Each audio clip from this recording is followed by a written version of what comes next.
Hello বন্ধুরা, তোমরা সবাই কেমন আছো? আশা করি সবাই ভালো আছো।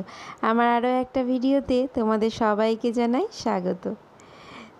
আজ সকালবেলায়, মানে সকাল বলতে একদম ফার্স্ট সকালেই, মেয়ে তখনও পর্যন্ত দেখো স্কুল যেয়ে উঠতে পারিনি।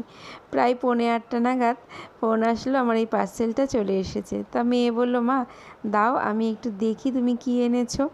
আসলে ও নিজেও জানে না এর মধ্যে কী আমি অর্ডার করেছি। আমি আর ওর পাপা মিলে এটা অর্ডার করেছিলাম। কদিন আগেই আমার বাইরে মানে বারান্দাতে একটা সুন্দর তুলসী গাছ রাখার জন্য টব ছিল, মানে যেটাতে আমি তুলসী গাছের জল দিতাম। সেই টবটা না দমকা হাওয়া এসে পড়ে গিয়ে ভেঙে গেছে।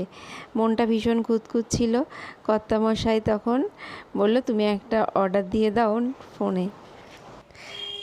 তাই পছন্দ মতন একটা তুলসী মন্দির অর্ডার দিয়ে দিলাম। যেরকম চেয়েছিলাম সেরকমই পেয়েছিলাম, কিন্তু ফোনে যখন দেখছিলাম জিনিসটা তখন আরও ডিপ কালার ছিল, আর এটার কালারটা না একটু হালকা হয়ে গেছে। ঠিক আছে, কোনো অসুবিধা নেই, মন মতনই হয়েছে। আর আমার আগের টবটা না বেশ সুন্দর ছিল, ছোট্টখাট্টোর মধ্যে। বহু বছর ধরে ওটাতেই আমি জল দিতাম।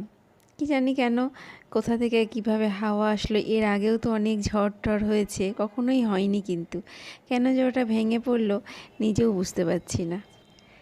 যাই হোক, এখন থেকে এই নতুন তুলসী টবেই জল দেব।